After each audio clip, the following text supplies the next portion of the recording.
Hi, and welcome to InfoSec Pros. I'm Kane, Field CISO at Hyperproof, and I'm joined today at RSA 2025 by Richard Bird, Chief Security Officer at Singulr AI and author of the book Famous with 12 People. Welcome to the show, Richard. Glad to be here. Very And glad. I am so glad that we're here today and we're able to get together on the show floor. I want to start out talking a little bit about leadership in cybersecurity because you've had a bit of a distinguished career over time. And last night at the bar, you were saying you were having a bit of a Benjamin Button career, right? So you've held 6 C-level positions throughout your career, including your current CSO level. How has your approach changed to cybersecurity over the past 30 years? Well, when I take a look at my career, it's changed because of two trends, right? It's changed because of kind of attack and threat vector changes that kind of come along with technology evolution. Every 6, 7, 8 or so years. But it's also changed because I've gotten older. And I think starting early in my career in technology, my focus was succeed at all costs, right? Be on that, pathway of, scratching and clawing your way to middle management. The whole pyramid, not everybody can get there kind of thing. And I think when you're young, you either buy into that, kind of culture intentionally or accidentally. I don't think you really have a choice unless you have great leaders that are guiding and teaching you. I think I probably got to about the midpoint and in my middle to late 30s where I started to have, leaders that were leading me that were much better, much more focused on, hey, you have a responsibility to treat people correctly. You have a responsibility to help the company innovate, help the company achieve its business goals outside of technology and security. And that's when I started to feel like I grew up a little bit. Now, as you go into the back half of your sunset career years, you start to be more focused on, how do I achieve a mission? In my case, my mission is focused on making the digital world safer for everybody. Younger folks are like, well, that's kind of corny. Like you have this, label that, or mission statement. And I'm like, no, it actually drives everything that I do and how I lead people and how I lead in the industry. I don't waste my time on things that aren't oriented to that in security. So if you want to come talk to me about a security solution that's a point solution or a feature, and I can't back that into is it making the digital world safer for everyone else, then handshake, let's go forward and let's go find a path where we can go do bigger things. So I think it's been fun kind of that living in reverse, going to younger and younger startups, being the oldest guy in 4 startups now, yields kind of the old Mark Twainism. The older I get, the dumber I get. I'm just learning. I feel like I'm really achieving that lifelong learner position, even though I'm being counted on to be, a leader in the industry and a leader in my own company. And I love that you've got that commitment to continuous learning, especially through some of your careers there. Because you were in traditional finance like JP Morgan, you're at various cybersecurity startups. Are there any core principles that you've seen have been enduring over the course of your career in cybersecurity?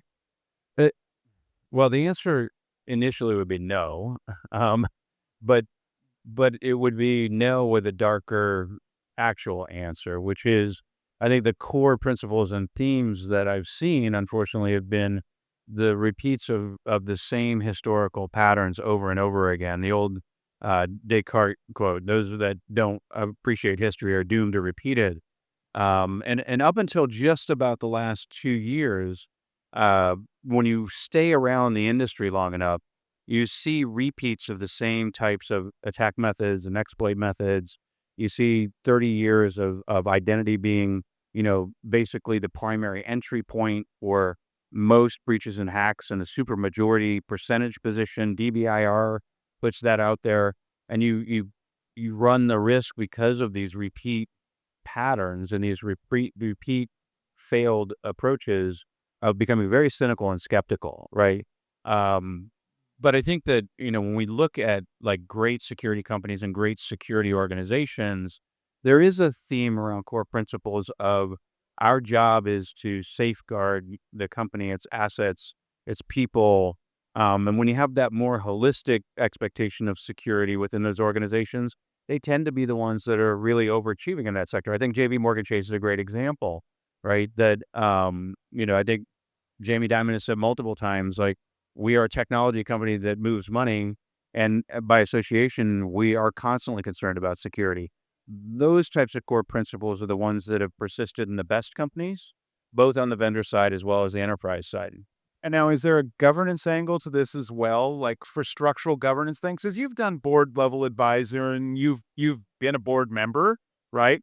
Are there any governance structures that you find are particularly effective for ensuring that organizations are able to balance innovation and cybersecurity? And I'm thinking of like as a specific example, the classic question of who should the CISO report to, right? Are we a technology function? Are we a risk function? Are we a business function? What do you find worse? Well, I mean, so let's start with the last part of that question first, because, I'm always telling people the greatest lie the devil ever told was that the IT guy that was the poor hapless person standing on the curb, that when there wasn't any security, that got assigned security, is the reason why CISOs are now associated with only technology for, the most part, right? I look the most interesting models that I've seen have been the growth of true chief security officers, where all aspects of things that represent kind of kinetic threat to a company, physical security, cybersecurity, risk, those components being aligned with that chief security officer. That model has been very, very successful, but it is rare air because, one thing is that we bred most of our CISOs from IT roots and from information security roots. And to be a CSO typically requires really strong business skills, really strong business communication, diplomacy, and frankly, like true C-level board and risk committee skills.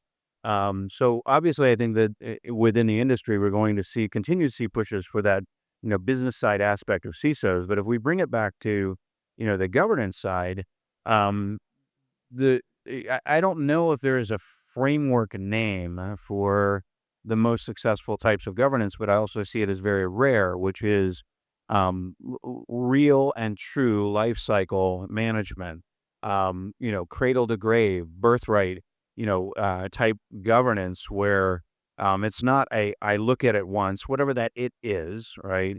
And then I approve it, I authorize it, I sanction it. And this also falls outside of security, right? These are process flows and those types of things. And in a highly dynamic technology world, I never come back and look at it again, right? And I think governance models that are taking into account the need to, when I first came up, governance models were very good and focused on, okay, I'm approving something, I'm authorizing something, it has now reached end of life, and now I have a governance process on the tail end that is focused on decommissioning, deleting, removing. I think we've really lost our way on that end portion of that life cycle componentry of governance, and it manifests into persistent exploitable threats in most organizations from a security standpoint because we never clean things up at the end of that governance cycle. That's a really interesting point, especially given where you are right now, kind of on the is it okay if I say you're on the forefront? Because like what you're doing right now with Singular AI is a combination of artificial intelligence as well as security. Are there any unique security challenges that AI presents that traditional security frameworks just aren't capable of handling? Well, there's so much to unpack with that, because there are a number of things that are kind of forming my own operating theses about how security itself is changing. AI is driving it, and first and foremost, the reason why AI is driving these changes is because AI is a fully democratized technology, right? I'm always like, look, you're faced with a situation where because we're out there trying to cultivate the next generation, you've got a business leader who's got a 17-year-old kid who's in a senior year of high school with a tremendous amount of technology promise. And that business leader looks at that kid and goes, "Hey, go make me a micro application that does X, Y, and Z." 17-year-old kid goes out, uses AI tooling to be able to build that for him because he's smart and sharp and knows those tools are available. It's never seen the light of day for your AppSec organization. It's never seen the light of day for your development process life cycles. Nothing, right? And now you have this interesting application that may or may not be safe inside of your organization because we have this democratized layer that AI is enabling where everybody can do all kinds of cool things. They can create content, they can create code, they can create marketing campaigns. And so I think that this distribution of technical capability is breaking a lot of things within our organizations.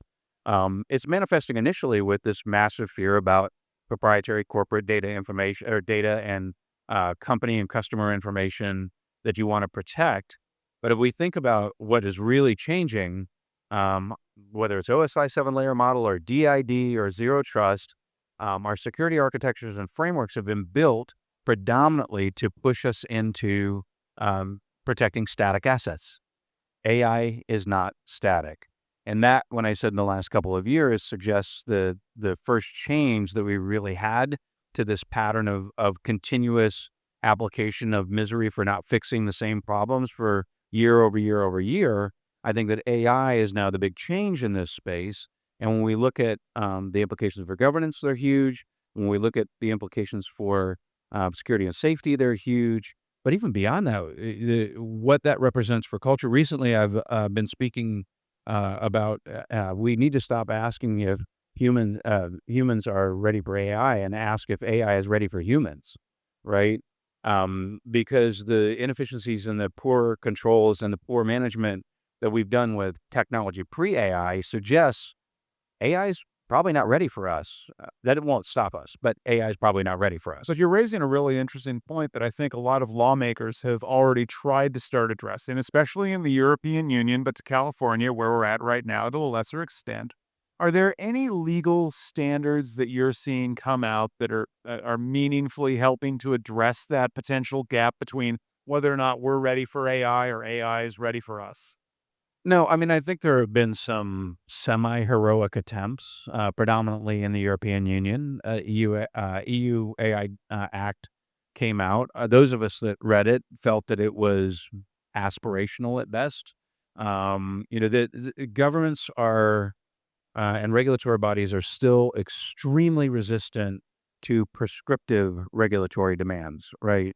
Only recently have we seen some movement in the United States outside of AI where, met by other means or met through other controls or just show us your homework and evidence. And if it was on an Excel spreadsheet, you're okay. We've only started to see some agencies and organizations in the regulatory space that are like, no, that's not acceptable. You need to do X, Y, or Z. I think AI is very far behind in more prescriptive regulatory compliance demands. The EU kind of pulled back from the AI Act specifically because a lot of companies in the EU were like, look, this is so vague as to be functionally useless. And there was agreement that we need to look at it a little bit more deeply.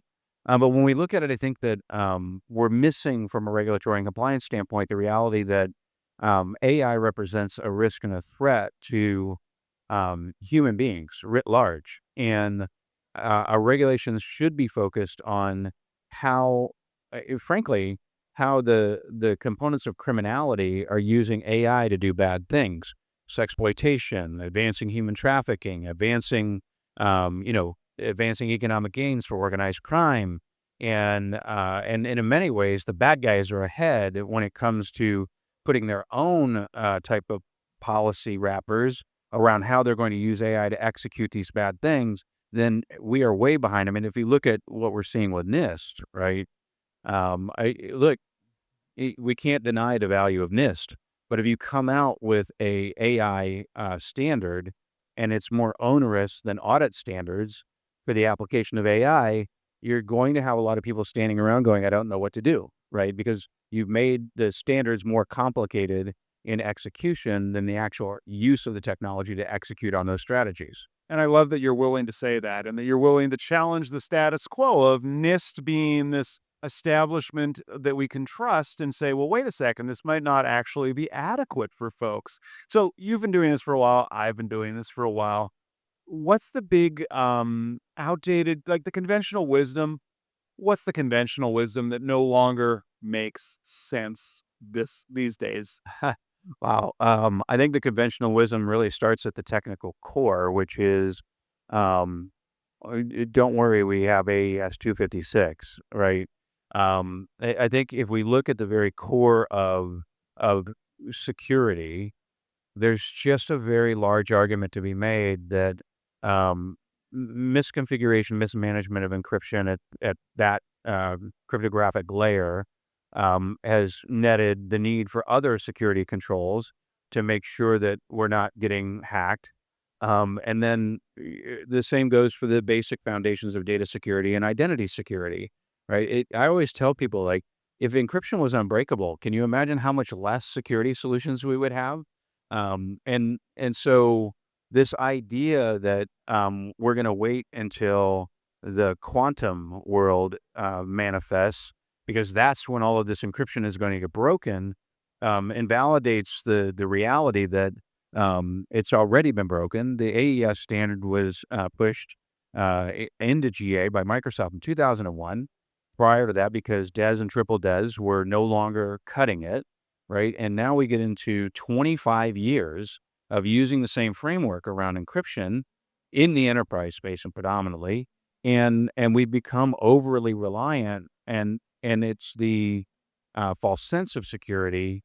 And so when we get to AI, I would say that, I've been saying recently, like, everybody wants to, talk about their fears of AI and Skynet and all the pop culture references, right?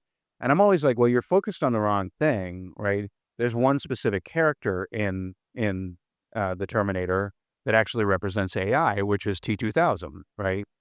Because if you tell an AI agent to go kill John Connor, he will not stop. That AI agent will not stop until it kills John Connor. The one thing that AI has an advantage of, being a virtualization of a human function, is that AI does not have an indecision bias. It will go do what you tell it to do. And as a result of that, if we think of, if an AI agent determines that an encryption key is in the way of what it's supposed to execute, it's going to resolve that issue. So it's really core foundational security that we've done poorly over 30 or 40 years that now becomes extremely problematic in an AI world, because AI is fully focused on achieving its goal to satisfy its owner or creator. That raises some really interesting questions. And I'm sure in the show notes, we'll drop in a link to a conversation we had about post quantum encryption and the need for that. But you're saying that if given a tasking, AI might be like, go figure out how to break post quantum encryption. And it might just go work on that for a bit. And it's not going to give up like an analyst or like an intern. No, not just that. I mean, it's. I frequently say that we've reached the final ultimate layer of virtualization. We've been working through the technology stack for now 25 years. When we think about the rise of, the beginnings of virtualizing of servers, right? We didn't start. We completed virtualizing everything else all the way up to the virtual traffic layer and APIs. The only thing that was left was human factor. And when I say that AI is a virtualization of the human factor, a lot of people push back, and I'm like, no, no, no, I'm not talking about singularity, right? I'm not talking about, AI is a human. I'm talking about a function that is typically done by a human or done by a human interfacing with a digital system is now, microencapsulated in an AI agent, feature, or service.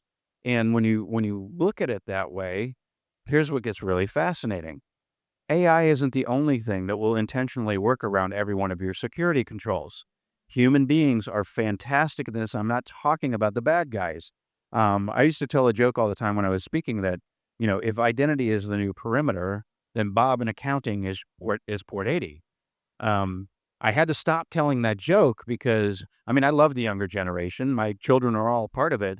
But when I started telling it to Gen Z populations, they didn't know what port 80 was. Um, and so there was a recent Gartner study that came out about 3 weeks ago that said, they just did a huge survey across actual users, and the survey came back and said 75% of the employees in your organization have agreed that they will actively circumvent your security controls to use AI if it makes their job easier. AI is a virtualization of the function of a human. AI is going to do exactly the same thing. However, it's extremely possible that it'll be more efficient, and without the indecision bias, right, it will be faster and yield faster bad consequences, right? Yeah, and that's kind of speaks to a joke that I'm not even sure it's a joke anymore. I'm not sure it's funny, but I tell at conferences where, people will not get fired for violating a policy. They will get fired for not getting their job done on time. And if their AI is enabling them to do that, I can absolutely see your point about why people would move around and decide, hey, I'm just going to skip past this policy obstacle and focus on efficiency. Yeah, well, and when we look in the policy space, specifically to go back to governance, right? When we look in the policy space, I am shocked at the number of large enterprises right now. When I walk in, the first thing that they say is, "What should our AI policies be?" Um, the second thing that I frequently hear is that currently under staff and employee control structures, we're back to the good old days of uh, appropriate use policies for the usage of AI and no distinct AI usage policies. And appropriate usage policies are not even remotely close to security, right? And so we have this massive, tidal pool of gray around AI policies and ownership and governance, AI agents and services and functions being built without any actual owners attached to them.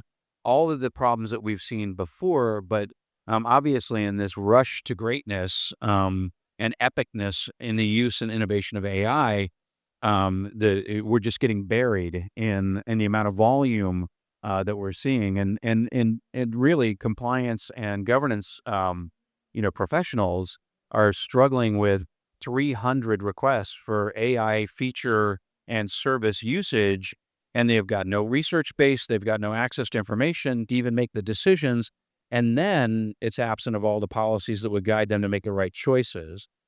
Those will start to resolve, but I really get concerned that they won't resolve within the window of the next 12 to 24 months. People are going to struggle. Yeah, I think that's also a fair point. But because there's a lot of AI out on the show floor, I want to pivot the conversation. Can we talk a little bit about your book? Oh, absolutely. Okay, because when we sat down, you were talking about what it's like to be, niche and the differences between being influencer and being a thought leader and whatnot. And like you go out on the street in San Francisco and ain't nobody knows you. And your book, Famous with 12 People, discusses being famous in niche communities and in niche circles. Has that book approached your, has that book affected your approach to security at all or to policy influence? Well, I think I think it is a representation of how I've always approached those subjects, right? Which is, a lot of people. So I came to the solution side of the equation about 7 years ago. I've been in the corporate world for 25 years prior to that, 24.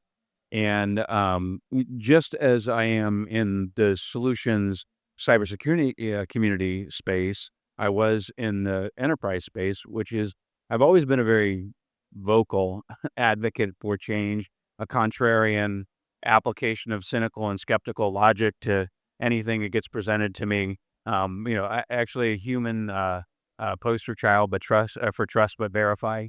That's always been me. The difference is that I get to say these things and be representative of all the things that people have been there previously themselves. We never them in this side of the equation, and I run a far less risk of being fired for saying what is what everybody else wants to say. And that liberation kind of led the last 7 years this journey of becoming a bigger voice in the cybersecurity community. Accidentally, I never intended to be. It also came with that whole burden of imposter syndrome. The first time, yeah, you're on a broadcast and somebody refers to you as an expert, and I'm like, "Hey, wait, hey, an expert? Like, really? Like, this is the best that you have? Like, you couldn't pick somebody else? Like, I can give you, like, 4 other people that would have been a better choice than me on this topic." And it also is pushing the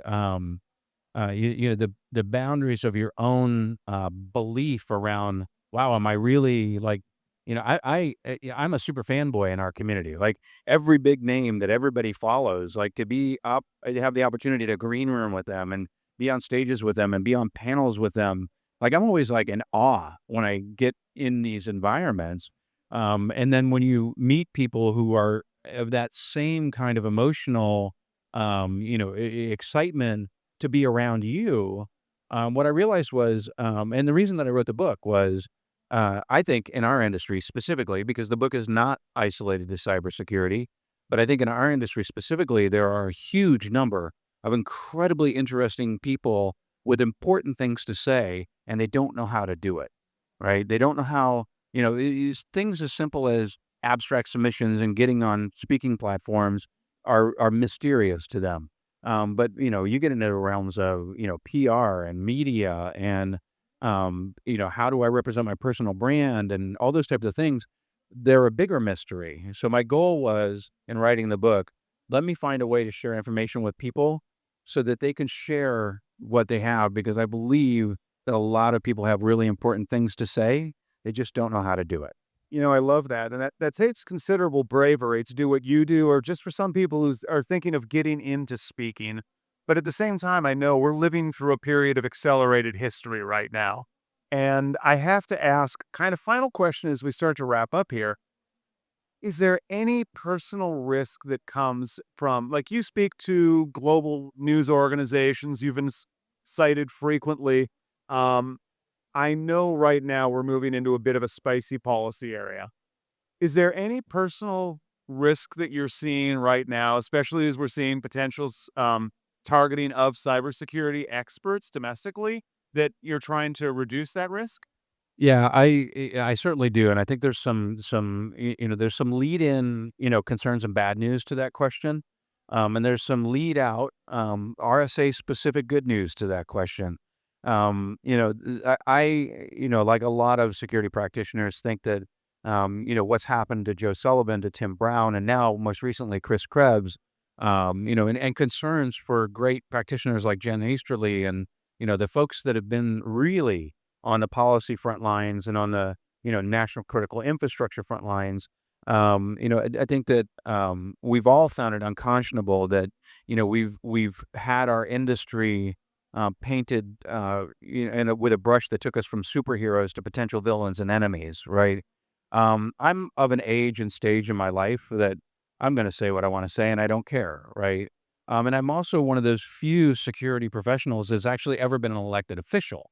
So I understand the dynamics of what's going on politically, and I think it's not good or healthy to target the people that you are asking to guard the gates to basically leave the gate because I don't agree with you. Right now, on the good news side, I know that there was a lot of static and a lot of press initially, specifically on Chris Krebs's issues about why isn't the security industry standing up for Chris? And I think that the reality is there were a lot of concerns because there were a lot of confusion, or there was a lot of confusion around all of the mechanics that were happening, and frankly, I think the timing was perfect because we all landed at RSA, and every significant practitioner from a visibility standpoint, not all security practitioners are significant, but the ones that are significant relative to policymaking, or significant relative to industry movement, we're all here. And this has been a major topic of conversation. And I believe strongly that coming out of RSA, there were going to be a number of people in the security population that are standing up and speaking out. We just needed a rally point.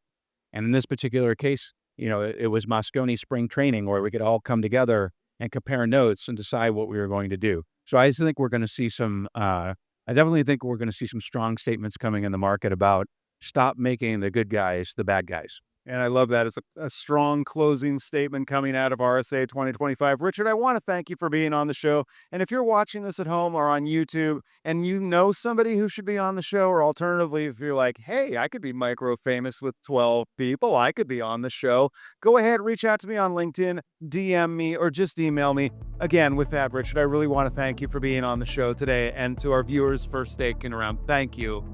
Thank you. It's been great. Appreciate it.